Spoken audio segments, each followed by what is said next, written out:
জুবিন দা যে আৰু আমাৰ মাজত নাই বিশ্বাস মানে মোৰ বহুত দুখ লাগিছে, কষ্ট পাইছোঁ মনত। বহুত আশা আছিল, সপোন আছিল জুবিন দাক লগ কৰি ফটো উঠিম, আশা হৈ ৰ'ল। মই কেৰেলাত আছোঁ, কেৰেলাৰ পৰা মই প্ৰাৰ্থনা কৰিছোঁ ভগৱানৰ ওচৰত, জুবিন দাৰ আত্মাই যাতে সদগতি পায়, শান্তি পায়, তাৰে ভগৱানৰ ওচৰত প্ৰাৰ্থনা কৰিছোঁ। সুখতো দুখতো জুবিন দাৰ গান শুনিয়ে শান্তি পাইছিলোঁ। এনেকুৱা এটা হ'ব বুলি ইমান কম সময়তে আমাৰ মাজৰ পৰা গুচি যাব বুলি ভবা নাছিলোঁ। কি যে হৈ গ'ল, গোটেই অসমখন খালী হৈ গ'ল।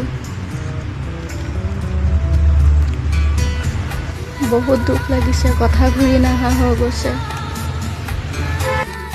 বহুত কম সময়তে গুচি যাব বুলি ভবা নাছিলোঁ। কিয় এনেকুৱা হ'ল তাকে ভাবি নাপাওঁ। জুবিন দা মৰা নাই, জুবিন দা আমাৰ মাজত জীয়াই ৰখাব লাগিব। জুবিন দাৰ স্মৃতিবোৰ কেনেকৈ পাহৰিম। চবে যাতে আশীৰ্বাদ কৰে জুবিন দাৰ আত্মা সদগতি পাবলৈ, চবে ভগৱানৰ ওচৰত কামনা কৰে, তাকে বিচাৰোঁ।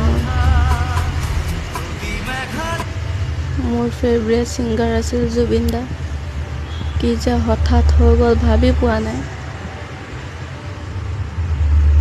নিজকে ৰখাব পৰা নাই, বহুত দুখ পাইছোঁ মনত।